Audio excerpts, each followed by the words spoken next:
Hello and welcome to another book review. My name is Rudolph. Mensah, bringing you inspiration, lessons from books to make your life successful. Today, I am talking about the book Mindset, the New Psychology of Success. My top 7 lessons from the book. Let's begin. The author of Mindset, Dweck, is a renowned psychologist at Stanford University who, after years of research, brings to us the inspiration that becoming successful is not just about talent or abilities, but your mindset, how you think and approach situations, which has been for years believed that your ability or talent is what will make you successful. But in this book, she breaks down what it really takes to become your best self, to realize your potential, and not just live in a state of looking to become successful based on who you are, how tall or how fast or what abilities you have. So I'm going to give you my top 7 lessons from this book, which is obviously one of the best books I've ever read in my life. It's among my top 10 books of all time. And the first lesson here is focus on learning over achievement. The people with growth mindsets focus on learning over achievement. Lesson number 2, mindset is not set in stone. You can change. Lesson number 3, teach your children to love challenges. Lesson number 4, growth mindset is about the process, the journey, regardless of the outcome. And lesson number 5, approach all your relationships with the growth mindset. Lesson number 6, physical skills can be developed. Lesson number 7, don't judge, teach. This goes out to parents, coaches, teachers, etc. So let's get in.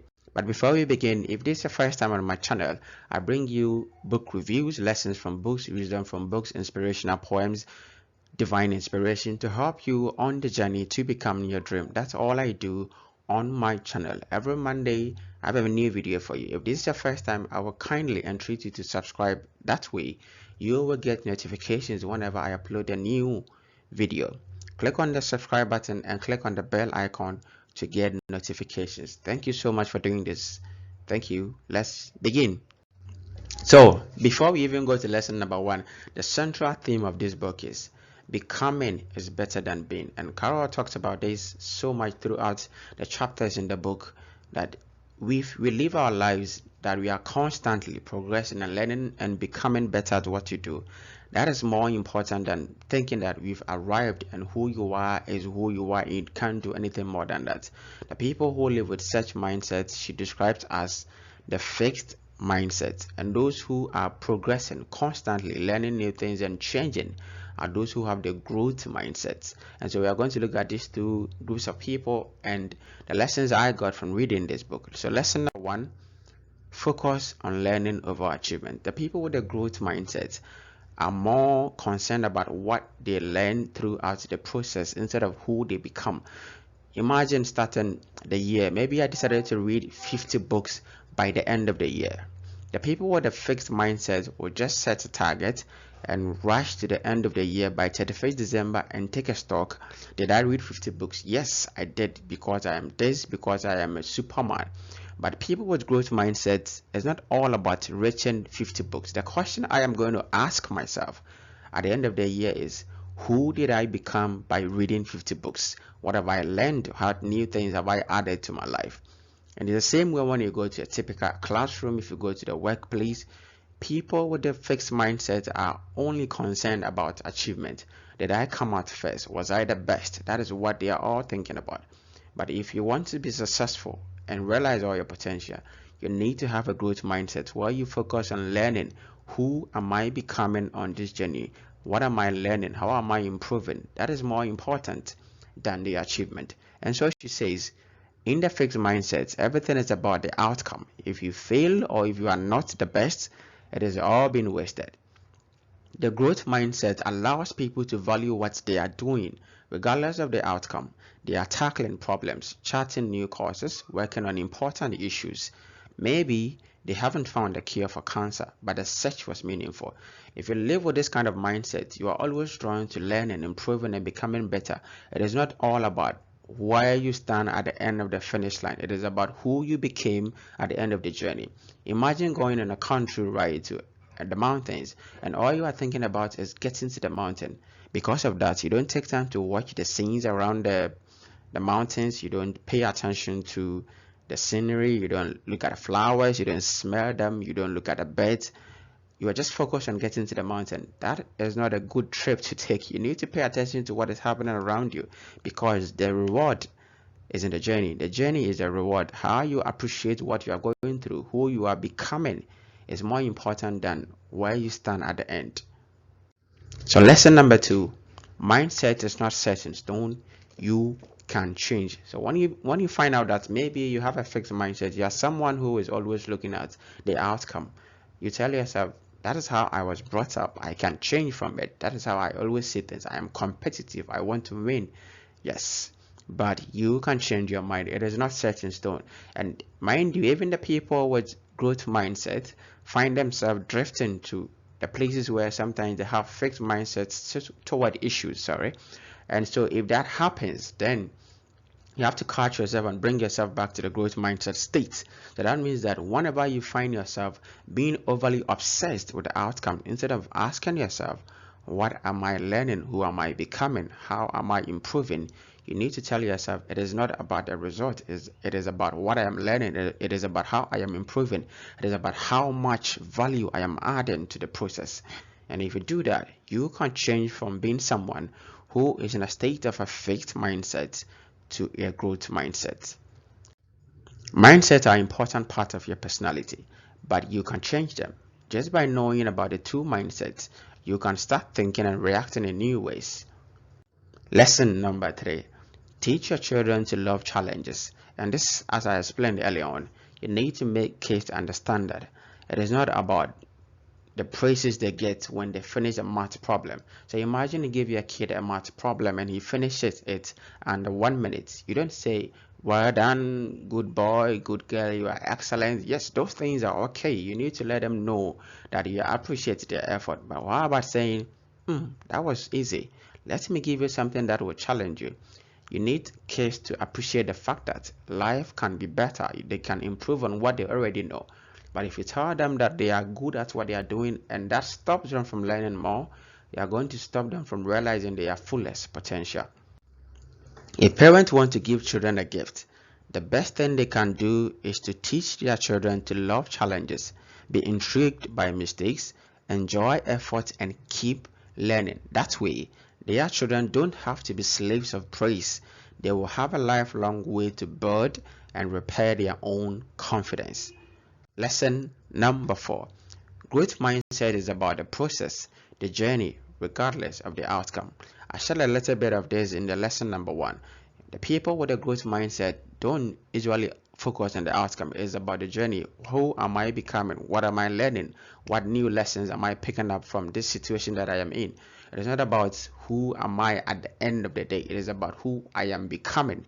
And if you fix your mind that way, you keep improving, you keep getting better, and that is when you can realize your fullest potential in everything you do, whether you're a teacher, a coach, an athlete, or a student in school. Wherever you find yourself, you need to focus on becoming better at what you do instead of sitting on your laurels and feeling that you are good at what you do and there's no need to become better or there's no need to improve. I don't mind losing as long as I see improvement or I feel I have done as well as I possibly could. Carol says this in the book, and it's about focusing on the fact that it is the improvement. Is you don't have to fake perfection. You have to continue improving every day, learn something new, and be better at what you do. Lesson number 5. Approach relationships with growth mindset.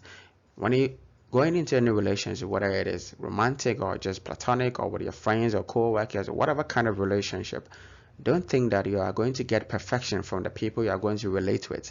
Look at them as people who are growing, learning, and that way you can accept their mistakes and grow with them. The people with fixed mindset expect a certain level of attitude or reactions or lifestyle from the people they relate to, and when they don't see those things, they give up on them. But take your partner as someone who is a work in progress and be willing to grow with the person. That way, the two of you can go on a meaningful journey and not just keep criticizing yourself for who you are not when you can become better than who you are now. Picture your ideal love relationship. Does it involve perfect compatibility, no disagreements, no compromises, no hard work? Then please think again, because in every relationship, issues arise. The people with the growth mindset go in to grow, to learn, to fix mistakes, but not to dwell on seeing perfection or faking perfection. Lesson number 6.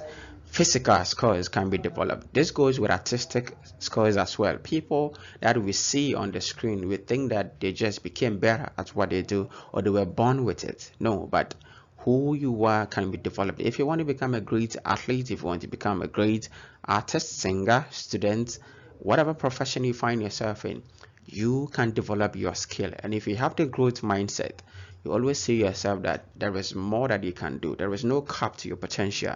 It all depends on how much work you are willing to put in and how you want to put yourself in places where you'll be forced to learn to grow. Rudolph, who is considered the fastest woman on earth, was born prematurely. The 20th, she was the 20th of the 22 children born to her parents. She was constantly sick. At age 4, she nearly died from pneumonia, scarlet fever, and polio. And she came out of that with a polarized left leg, almost polarized left leg. And she had to go in therapy for about 8 years. It was not up until age 12 when she began to walk normally. And this is somebody that is acclaimed all over the world, from history to current. Go through any of the athletes you knew out there from way back, and she is in the Hall of Fame. But this is how she started. So it is not about what you were born with or what you've gone through. It's about your mindset and how much work you are willing to put in to become better at what you do. We like to think of our champions and idols as superheroes who were born different from us. We don't like to think of them as relatively ordinary people who made themselves extraordinary. And you have to pay attention to this quote from the book, because what it's saying is that the people we look up to and admire didn't just rise up there because they were born with it or they had a talent from birth. You need to acknowledge the fact that they put in the work. They worked their way to the top. And if you want the same thing, why not? You can do it as well. The last lesson for the day is don't judge, teach. And this goes out to parents, to coaches, to teachers. And if you find yourself as somebody who instruct or mentor other young people, don't judge people's talent. Teach them what they need to learn. Don't see people as finished products that you need to judge. See them as people in progress, work in progress, people who are developing, especially kids. And don't judge them based on who they are at the moment. Every word and action sends a message. It tells children or students or athletes how to think about themselves. It can be a fixed mindset message that says, you have a permanent trait and I'm judging them. You are not good at this, instead of saying you can get better. Or it can be a growth mindset message that says that you are a developing person, I am interested in your development. If you approach situations like that, training young people, teaching them, sharing your knowledge with them, instead of looking at their results that they are producing at the moment, you are going to work with them and know that they are going through changes, they are progressing, they are improving, and that is what you are interested in, to help them become the best version of themselves. Yes, so these are my top 7 lessons from the book. Let me know which of these 7 lessons you like, which one you're going to take and apply in your life, and how you intend to change your fixed mindset to growth mindset, or how you intend to improve on thinking in the growth mindset in most of the situations you find yourself. If there's a book you want me to review, kindly leave it in the comment and I will do that. Thank you so much for sticking by, and if you are here, don't forget to click on the subscribe button, click on the bell icon. That way, whenever I upload a new video every Monday, you will get notifications. I also want to grow this channel so I can monetize it and invest into new gadgets, getting better microphone, a better camera to produce quality content for you. So please subscribe and share with your friends for me. Thank you, and until then, see you on the next video. Keep growing your mindsets and be the best you can be.